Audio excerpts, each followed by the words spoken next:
अस्सलामुअलैकुम। मोहम्मद अज़हर सिद्दीक अपने programme mess views के साथ हाज़िर खिदमत है। बहुत से आम इशू है जो मैं आपके सामने रखता रहता हूँ। इमरान खान साहब ने लॉन्ग मार्च दोबारा वज़ीराबाद से शुरू कर लिया। लॉन्ग मार्च की क़यादत में आपने देखा शाह महमूद कुरैशी मौजूद थे, वहाँ असद उमर मौजूद थे, इसके अलावा बहुत से तहरीक इंसाफ के रहनुमा मौजूद थे। इमरान खान साहब ने अपनी ओपनिंग स्पीच के अंदर सारे मामलात को दोबारा दोहराया, अरशद शरीफ वाले मामले को, बाकी चीज़ों को, हर एक को कोशिश की है कि वो अपना नुक्ता नज़र वहीं लेकर चल रहे हैं और उन्हीं चीज़ों को सामने रख कर वो मामले को लेकर चलेंगे। वो सिविल सुपरमेसी की बात करते हैं या कोई और चीज़ों के हवाले से बात करते हैं, वो लाए अमल उन्होंने वही रखा है। और यकीनन FIR दर्ज ना होना ये एक अपनी जगह पर मामला है। उस FIR दर्ज ना होने पे सेशन कोर्ट में दरख्वास्त दायर कर दी है।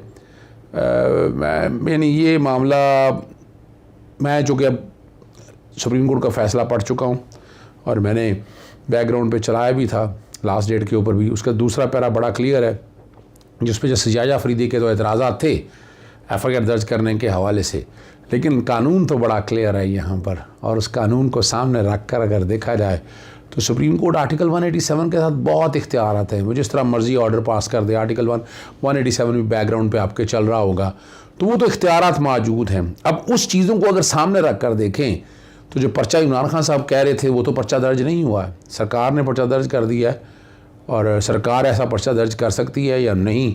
अब अंदराज मुकदमा के लिए सेशन कोर्ट चले गए हैं, न्याजी साहब वहाँ पर मौजूद थे और उस पर सेशन जज ने नोटिस किए होंगे, कमेंट्स मांगेगा, कमेंट्स इधर से हुकूमत पंजाब के उससे कमेंट्स जाएंगे, उस पर बहस होगी और ऑर्डर अल्टीमेटली जो है ना सेशन जज ने करना है।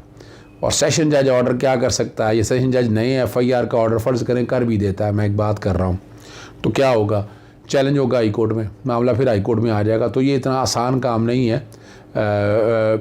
मेरी ज़ाती राय के मुताबिक ये मामला जो है आला अदालतों में लेके जाना चाहिए था, सुप्रीम कोर्ट में मैटर आना चाहिए, साथ साथ ही आना चाहिए, वो अपनी जगह चलता रहे। 184(3) के तहत पटिशन आनी चाहिए और या कंटेम्प्ट पटिशन आ सकती है उस ऑर्डर की, जिस ऑर्डर में पर्चा दर्ज करने के लिए कहा है कानून के हवाले से, वो बैकग्राउंड पे चल रहा है, कंटेम्प्ट पटिशन में चाहे ऑर्डर पास हुआ है, लेकिन आर्टिकल 187 के तहत ये काम हो सकता है। बाकी उन्होंने लाया अमल अपना सारा रख दिया, लॉन्ग मार्च के राज व मकासद बता दिए, जल्द इलेक्शन क्यों चाहते हैं वो सारी इमरान खान साहब ने बता दी हैं, कैलकुलेटेड मूव लेकर चल रहे हैं। और मेरा अंदाज़ा ख्याल है कि आने वाले दिनों में जो ये चीज़ें सारी रखी हैं ये एक दूसरे के साथ जुड़ी हुई हैं।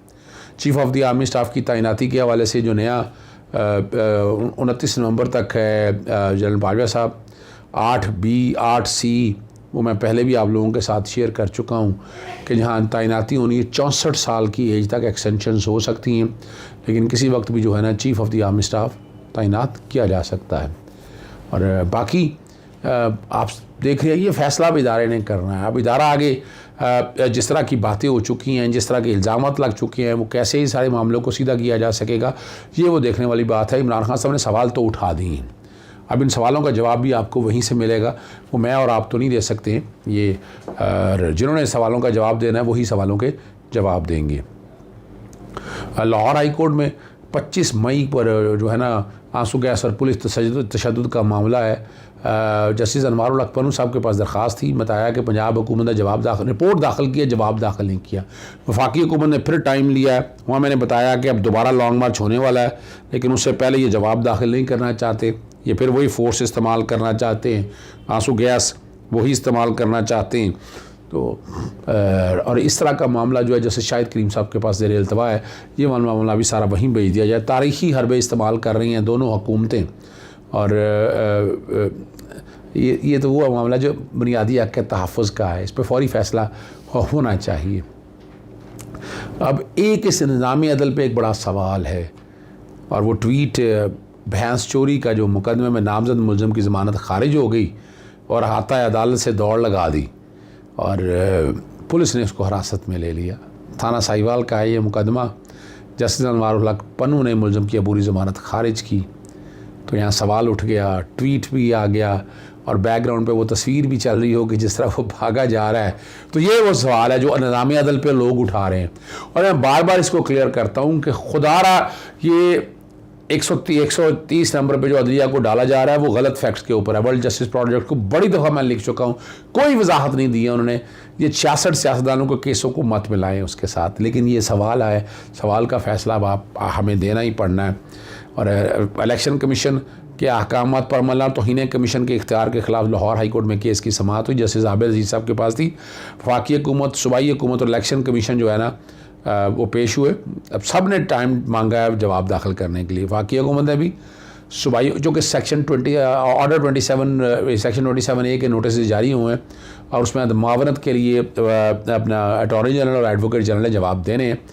इलेक्शन कमीशन बस वक्त के टाइम दे दें और उन्होंने आकर ये कह दिया कि जनाब ये लार्जर बेंच बन चुका है। तो मैंने बताया जैसे जवाद हसन वहाँ पर थे तो आजकल लाहौर के अंदर हैं और ये मामला अभी तक तो ऑर्डर कोई नहीं है। वो ऑर्डर लेने के लिए टाइम का और जवाब दाखिल नहीं किया कि जानबूझ के इस मामले को डिले कर रहे हैं। और इस मामले को अगर आपने सीरियस ना लिया तो इलेक्शन कमीशन तो अपने इख्तियार नाजायज़ इस्तेमाल कर, ना तो वो अदालत है ना वो ट्राइब्यूनल है। इस मामले के केस की समाअत भी 21 नवंबर के लिए मुलतवी होगी। लाहौर हाई कोर्ट के जस्टिस शाहिद करीम के पास आर्टिकल के 62 और 63 पर अमल दरामद और ख़ास तौर पर सुप्रीम कोर्ट का जो फैसला, इंडियन सुप्रीम कोर्ट का, जिसमें कहा कि जो फौजदारी जिनके खिलाफ पर्चे हैं वो सारा रिकॉर्ड पब्लिक किया जाए, वेबसाइट पर डाला जाए, एक एक को पता होना चाहिए। फैसला तो कमाल की बात है। उन्होंने कहा कि अगर इस पर अमल दरामद नहीं करा गया इलेक्शन कमीशन तौहीन अदालत, बड़ा क्लैरिटी के साथ ऑर्डर है। हमारे यहाँ इलेक्शन कमीशन तो जून ही नहीं, वो तो चक्कर ही कोई नहीं, उन्होंने कहा डाटा ही नहीं दे सकता, इन्फॉर्मेशन नहीं दे सकते। बड़ी चीज़ें मैंने उनसे मांगी और नैब की तरमीम के खिलाफ सुप्रीम कोर्ट में केस की समाअत है। कौमी गैर कानूनी आमदन पर नैब का इख्तियार भी तरमीम में ख़त्म कर दिया गया। एमनेस्टी स्कीम जो है ना सिर्फ काला धन को साफ़ करने के लिए इस्तेमाल होती थी। नैब तरमीम से पहले नैब को एमनेस्टी स्कीम में अपने गैर कानूनी आमदन पर कार्रवाई का इख्तियार था। ये ख्वाजा हारिस ने वकील इमरान खान साहब के उन्होंने बताया। गैर कानूनी आमदन के हिसाब एहतसाब के दीगर कवानीन भी मौजूद हैं। जैसे मैं तो इतफाक़ नहीं करता कौन से गैर कानूनी के कौन से एहतसाब के कवानीन हैं और क्या रिजल्ट है, ये भी तो देखना ना कि UN कन्वेंशन पर अमल दरामद के लिए कौन से कवानीन है, ये भी देखना होगा आपको। और सिस्टम ब्रेक हो जाए तो सख्त कानून भी मौसर नहीं रहता है। जैसे सईद मंसूर अली शाह के नैब की सुस्ती पर सुप्रीम कोर्ट ने करप्शन के मामलों की तहकीकात कराई। फेक अकाउंट केस की तहकीकात JID से करवाई। सब कुछ अगर अदलिया ने करना है तो क्या एग्जेक्टिव के इख्तियार पर तजावज़ नहीं होगा? क्या एग्जेक्टिव की नाकामी पर अदलिया सुपर रोल अदा कर सकती है? और ये लफ्ज़, ये अल्फाज थे, लेकिन यहाँ मैंने तो देखा है कि जब तक जुडिशल एक्टिविज़म नहीं है काम सिस्टम होता नहीं है। और इस पर ताकि आर्मी के चीफ की तकर्री के मामला अदालत ने कानून साजी का हुक्म दिया।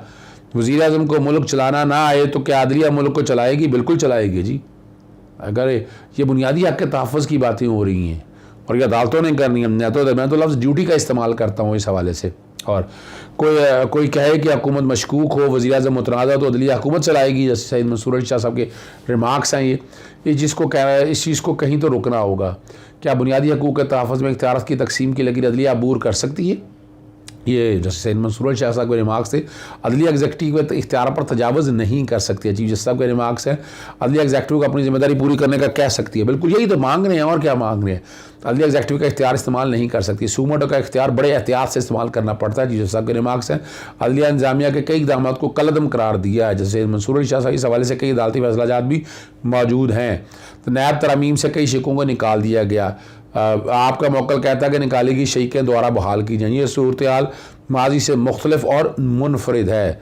जैसे सईद मंसूर अली शाह साहब के रिमार्क से अगर नैब तरमीम बुनियादी हक़ तसादम पर कलअदम हो जाएँ तो फिर पुराना कानून कैसे बहाल होगा? 14 नवंबर तक केस की समाअत मुलतवी कर दी गई, यानी आइंदा मंडे तक, पीर तक। और 3 रुकनी बेंच ने इस केस की समाअत की। और सुप्रीम कोर्ट में एक और बड़ा अहम मामला है वो रेकॉर्ड एक्ट के हवाले से सदारती रेफरेंस।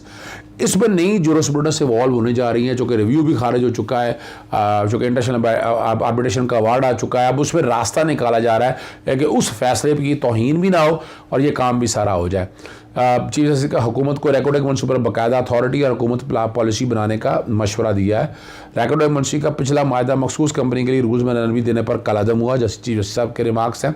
रेकॉर्ड एक्ट मंसूबे में दी जाने वाली छूट और रूल्स में नरमी को पॉलिसी का हिस्सा बनाया जा सकता है। चीफ जस्टिस साहब के रिमार्क्स है। अगर एक बार पॉलिसी बन जाएगी तो अदालत के लिए फैसला करने में आसानी होगी। तमाम बैन अवी सरमायाकारों के लिए मुल्क की यकसा पॉलिसी शफाफियत आएगी। ये चीफ जस्टिस साहब के रिमार्क्स हैं सारे। रेकॉर्ड एक्ट मंसूबे में 10 अरब डॉलर की मुल्क की सबसे बड़ी सरमायाकारी हो रही है। एडिशनल अटॉर्नी जनरल ने बताया रेकॉर्ड एक्ट मंसूबे से बैन अवी सरमायाकारों की हिचकिचाहट खत्म होगी और मुल्क में सरमायाकारी आएगी। इस पर फिर चीफ सदर अभी तक आप मुतमिन नहीं कर सके एक मखसूस कंपनी के लिए हुकूमत नई कानूनसाजी क्यों कर रही है। और साथ साथ फिर ये रिमार्क्स भी थे, बार बार ये डराया जा रहा है कि रैकोडा का मनसूबा 15 दिसंबर तक तय ना हुआ तो 10 अरब डॉलर का बोझ पड़ेगा। और इस पे एडिशनल अटॉर्नी जनरल ने कहा जी अदालत को डरा नहीं रहा, लेकिन अगर 10 अरब डॉलर जुर्माना पड़ गया तो कौम ही भुगतेगी। हुकूमत बलूचिस्तान को इस मुआहदे में बराबरी की हिस्सेदार है। इस पर चीफ ने रिमार्क्स दिया हुकूमत बलूचिस्तान को कोई बहुत मजबूत अथॉरिटी नहीं है। रैकोडा के मुआहदे और उसके बाद पूरे मनसूबे की निगरानी कौन करेगा। और CPEC की तर्ज की एक अथॉरिटी बनाएं जो रैकोडा के मनसूबे का जायज़ा लेती रहे, दोबारा रैकोडा के मनसूबे को तबाह नहीं होने देंगे। रैकोडा के मुआहदे में मुल्क पर अभी भी 4.5 डॉलर का बोझ है। आप एक मुआहदे के सानी के लिए रूज़ में नरमी की कर सकते हैं लेकिन म्यार नहीं गिरा सकते। रैकोडा से मुल्का इलाकों में आबादी के हकूक़ भी मुतासर नहीं होने चाहिए। 14 नवंबर तक अदालत ने केस की समाअत मुलतवी कर दी। 5 मेंबर बेंच जो है ना ये केस वो देख रहा है। आखिर में आपके साथ चेयरमैन पैमरा की जानब से TV चैनल के मुअत्तल करने के इख्तियार का मामला है। सिंध हाई कोर्ट के फैसले के खिलाफ अपील खारिज हो गई। पैमरा के इख्तियार को अलहदा देखना होगा। इख्तियार तो दिया जा सकता है लेकिन किस कायदे से। जस्टिस मुनीब अख्तर अथॉरिटी के बुनियादी इख्तियार उनको नहीं दिया जा सकता। ये पैमरा के वकील कहते हैं क्या अथॉरिटी किसी ग्रेड को 3 के मुलाजिम को नौकरी पर रखने या निकालने का इख्तियार दे सकती है। जस्टिस मुनीब इख्तियार देने के हवाले से कोई कवायद नहीं। 20 साल से अभी तक पैमरा ने रूल्स नहीं बनाया। ये बिल्कुल सही कहा है, पैमरा नालायक तरीन इदारा है, ये मैं बड़ा वादे तौर पर कहता हूँ। और हाई कोर्ट का फैसला 1 साल हो गया अभी तक रूल्स नहीं बनाए। चेयरमैन पैमरा के फैसले भी अथॉरिटी ही में ही जाते हैं। वकील पैमरा ने बताया मुमकिन अथॉरिटी का इजलास 6 माह हुआ ही ना हो। जस्टिस जाजुल हसन के रिमार्क से हुकूमत पैमरा ने 1 माह में 4 दफ़ा चैनल्स को बंद किया। ये बताया 10 दिन के लिए चैनल को बंद कर दिया जाता है तो चैनल ही ख़त्म हो जाता है। रूल्स बनाना लाजिम है, रूल्स को किसी को इख्तियार देते हैं वो अलग बात है। अप्रैल 2020 में चेयरमैन पैमरा के चैनल बंद करने के इख्तियार को PBA ने हाई कोर्ट में चैलेंज किया था, मुअत्तल करने का पाबंद किया और कवायद बनाने का हुक्म दिया था। ये वो सारी बातें जो मैंने आपसे डिस्कस कर दी। इजाज़त चाहता हूँ। अस्सलाम वालेकुम, अल्लाह हाफ़िज़। पाकिस्तान जिंदाबाद।